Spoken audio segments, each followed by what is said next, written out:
They threw me against the hood of a police cruiser so hard the metal groaned, and all I could think was, my federal badge is in my left breast pocket. It had been there for 11 years. The elderly woman I had just pulled back from the curb, the one whose head was bleeding, whose wrist was bent at a wrong, awful angle, was still on the sidewalk 8 feet behind me, calling out my name. Officer Dale Pruitt didn't hear her. Or he did, and simply chose not to. What he could not have known, as he read me my rights in that flat, bored voice of a man who enjoyed this, was that by the time I was done with him, he would lose his badge, his pension, and his 31-year reputation, and help sign a check for $6.2 million. But that's the end. Let me tell you how it started. My name is Marcus Webb, and on the morning of October 14th, I was running exactly 4 minutes behind schedule. That was unusual for me. I had been a special agent with the United States Postal Inspection Service for 11 years, federal law enforcement, the oldest in the country, and punctuality was something I treated the way other people treat religion. My suits were pressed the night before. My badge and credentials loaded into my breast pocket in the same order every morning, same side, same sequence. My coffee finished brewing at 6:42. My commute from my apartment in the Riverside district took 21 minutes on a normal day.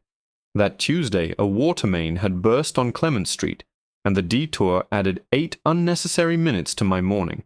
I remember being annoyed about those 8 minutes. I would think about them later, about the particular cruelty of small delays, the way they position you exactly where someone needs you to be. I had been working a complex federal mail fraud case for 6 weeks. A network of fraudulent shipping addresses, ghost businesses, and a distribution scheme that had cost 3 regional postal facilities nearly $400,000 over 18 months. The warrants were lined up. We were close. The kind of close where you double-check everything because a single procedural mistake could unravel it all. I had a meeting at the downtown Federal Building at 10:30 and a briefing with my supervisor, Special Agent in Charge Patricia Holloway, at 2. That was my Tuesday. I had no reason to expect it to become anything else.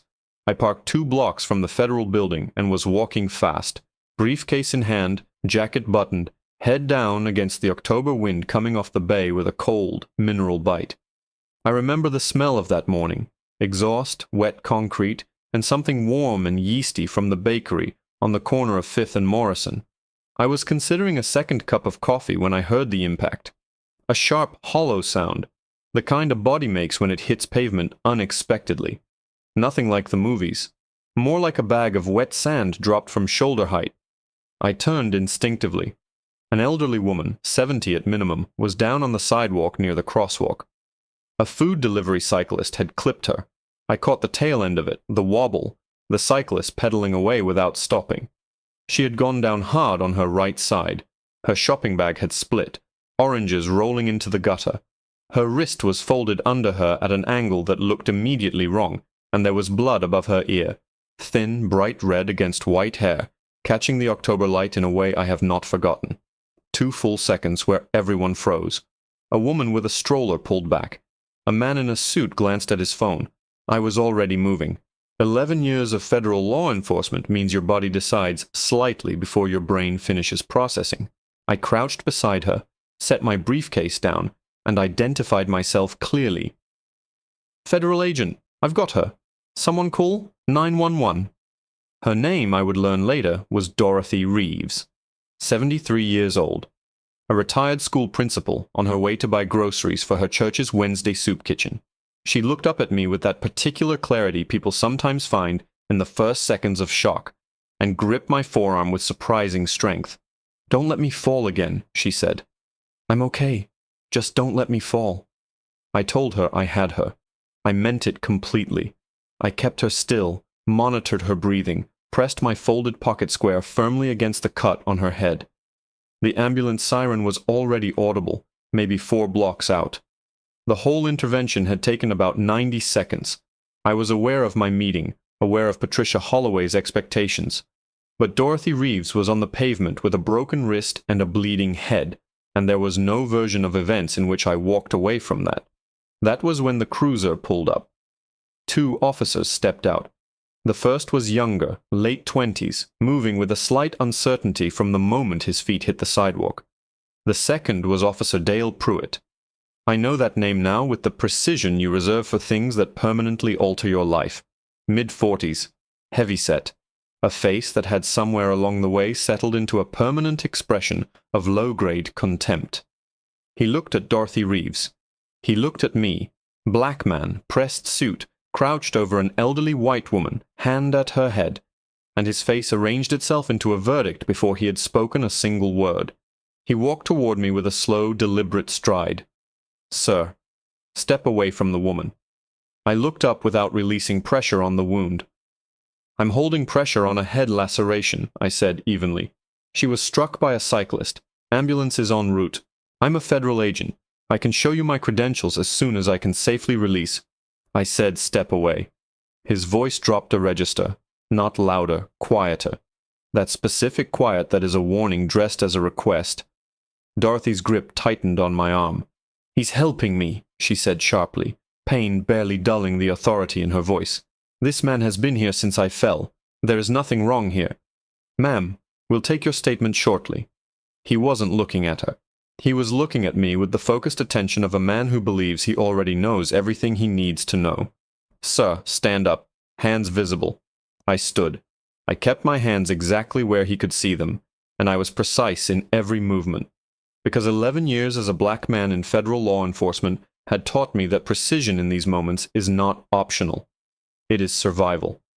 "My name is Marcus Webb," I said clearly.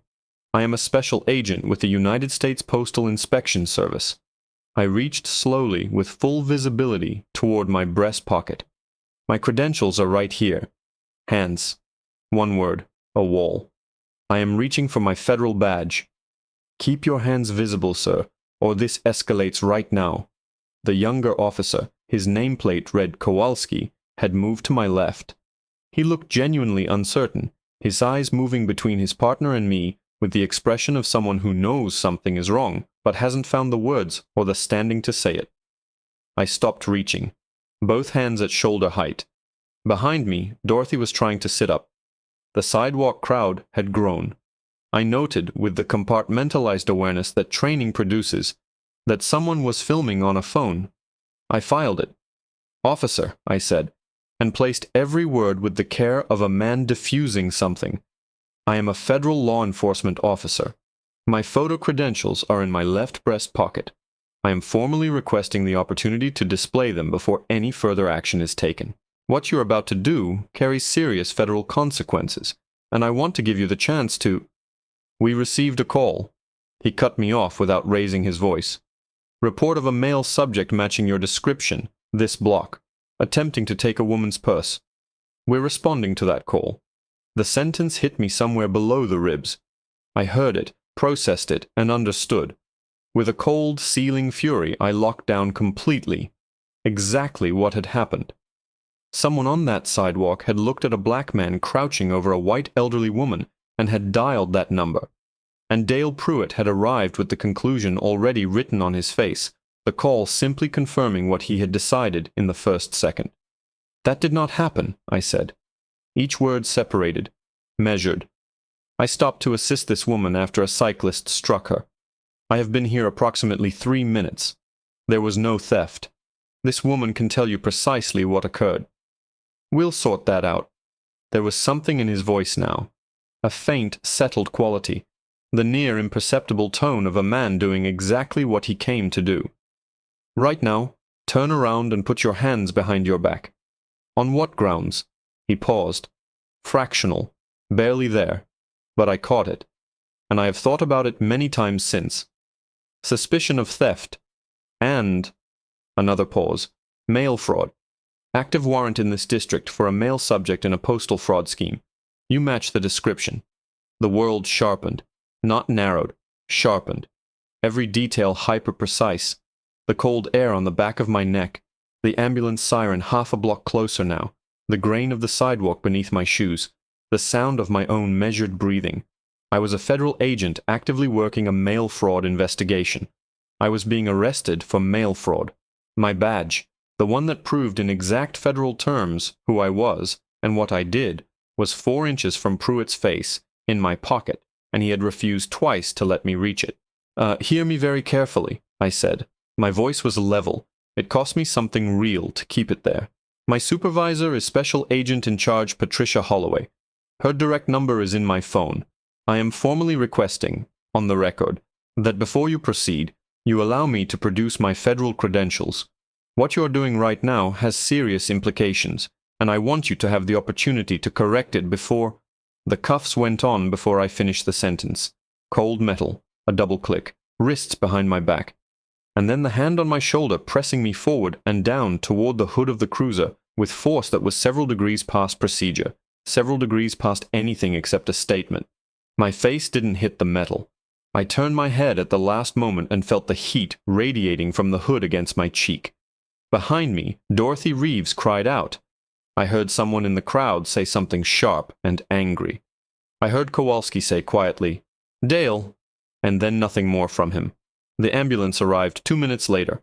I was in the back of the cruiser, watching through the window as the paramedics bent over Dorothy. She was pointing at me.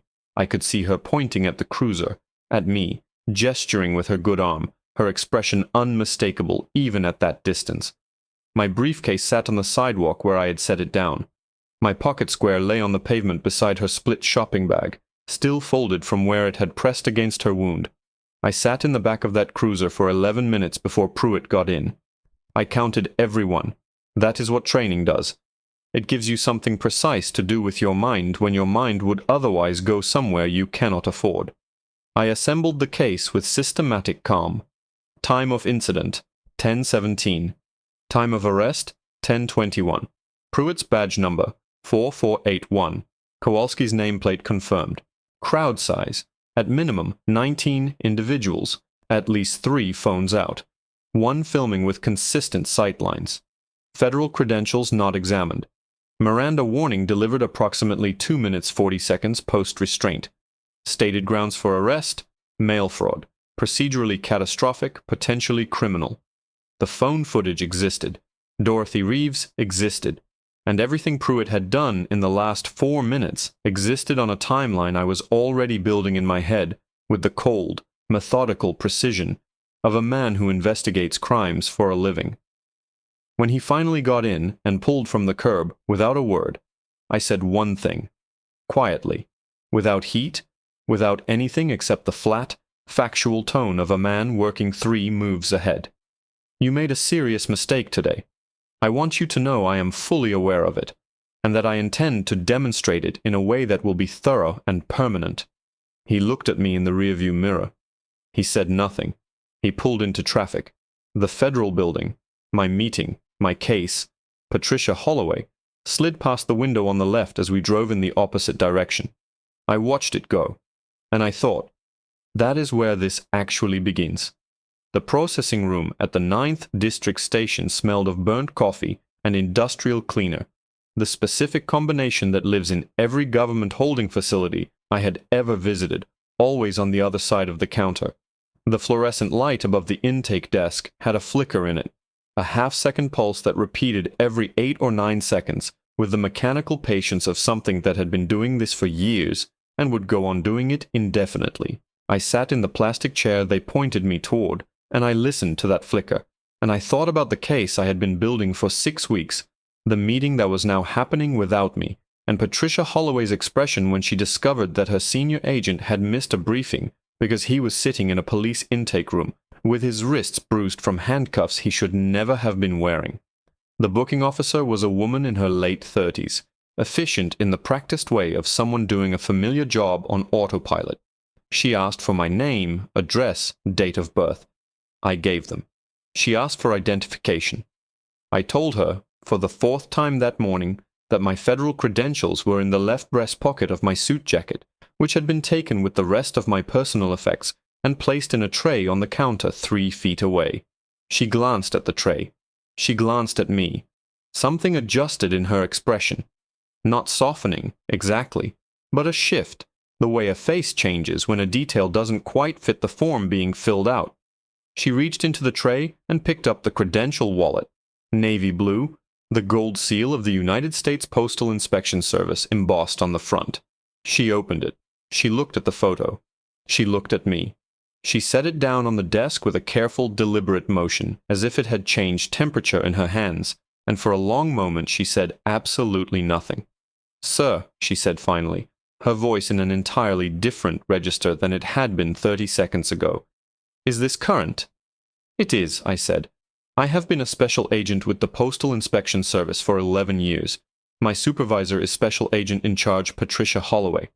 Her direct line is programmed in my phone, which is also in that tray. I was arrested this morning while providing emergency medical assistance to an injured civilian at 5th and Morrison at 10:17. I was not given the opportunity to produce those credentials at any point prior to being restrained."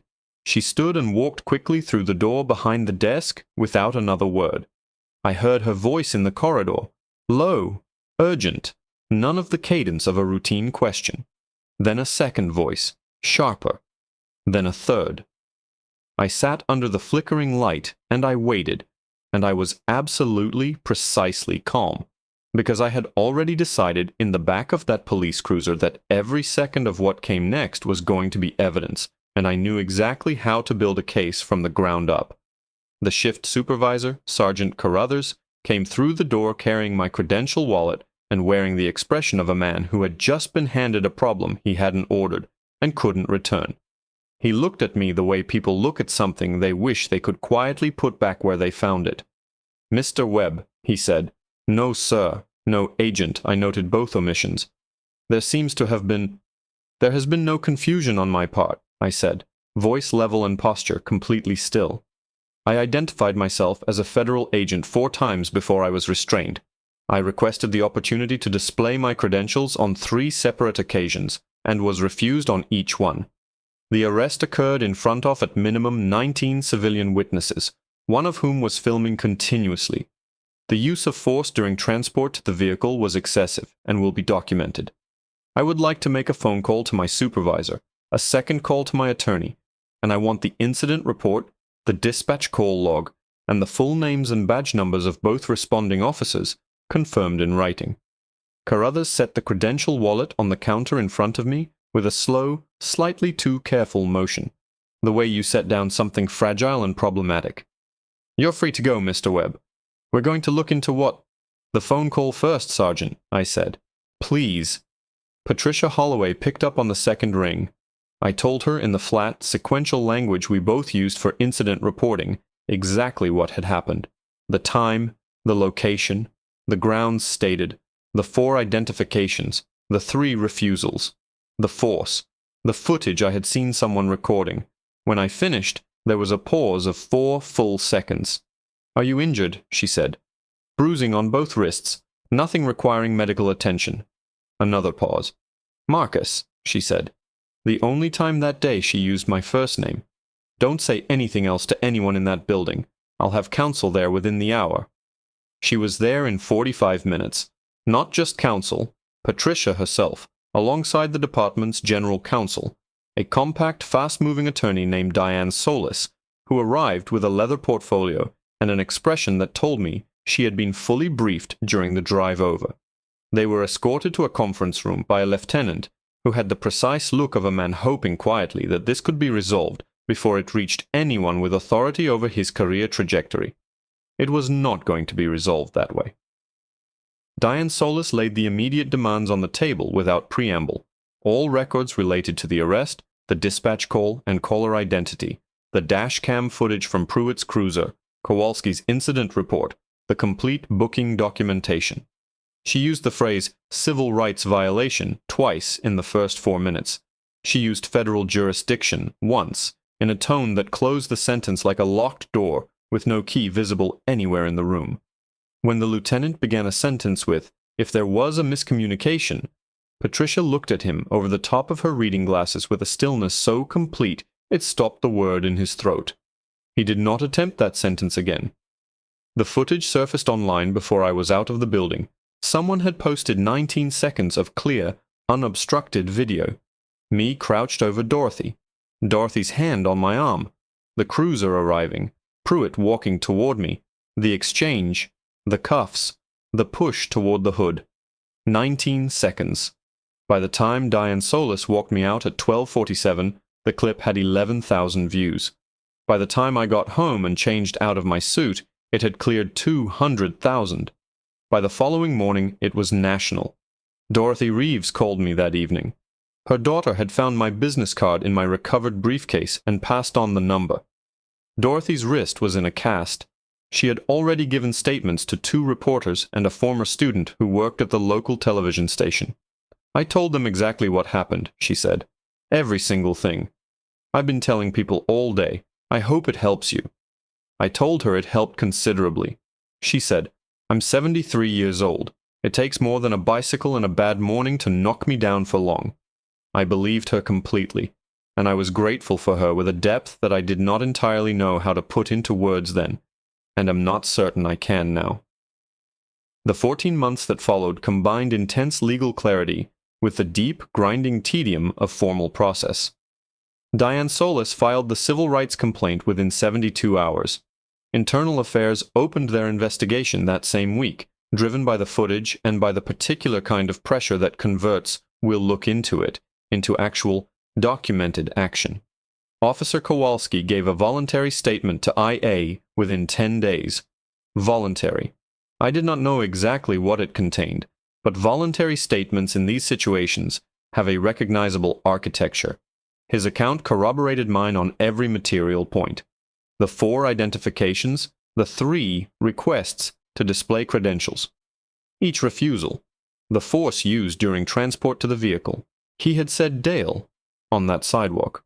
1 syllable that had cost him something, and he had decided, apparently, not to let that cost be spent on nothing. The dispatch logs did not improve Pruitt's position. The original call for purse theft had come from an anonymous source and described a suspect in terms that, in the words of the actual transcript, read, "Black male, well-dressed, near 5th and Morrison." That was it. That was the description I matched. That was in its entirety the basis on which Dale Pruitt had decided, before he had stepped out of his cruiser, before he had observed a single thing at the scene, what he was looking at and what he intended to do about it. The civil trial lasted 4 days. Dorothy Reeves testified on the 2nd day in the careful, unhurried manner of a woman who had spent 30 years in classrooms and understood precisely how to hold a room's attention from the first word to the last.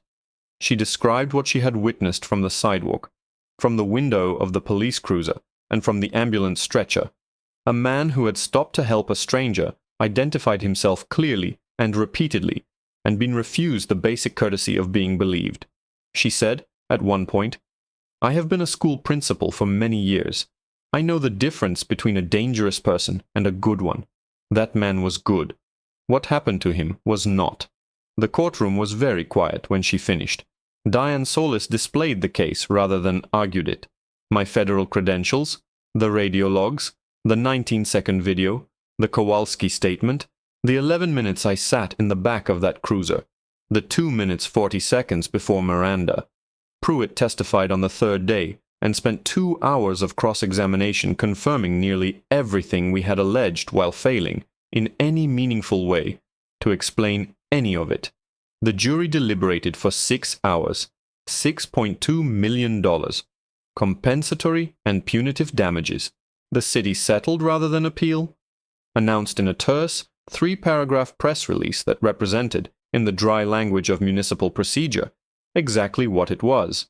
An acknowledgement, in the only currency that specific kind of institution fluently speaks, that what happened on the corner of 5th and Morrison on a Tuesday morning in October had been wrong, and that wrong costs something.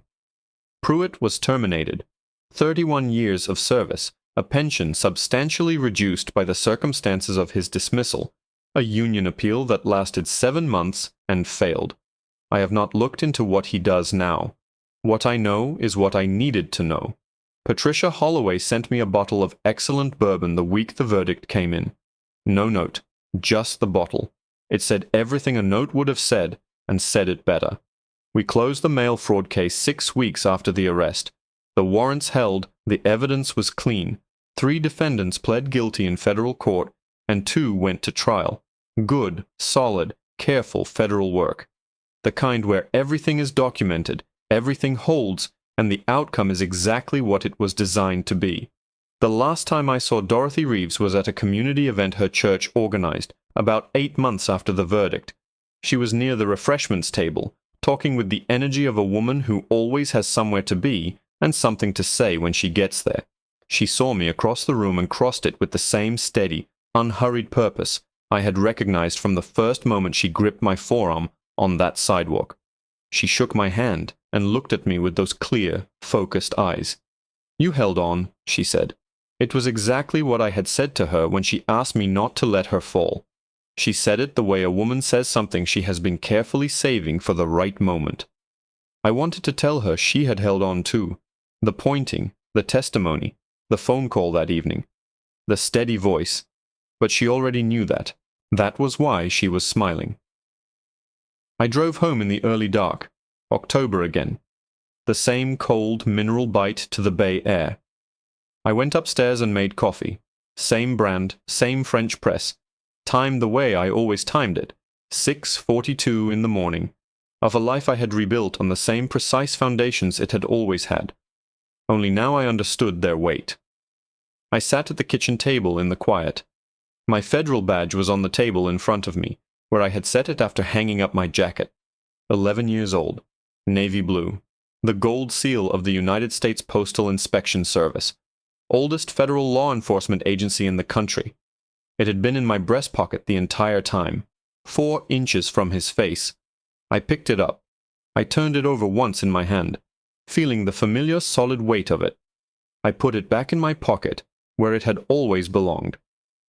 The coffee was not bitter. It hadn't been, for quite some time.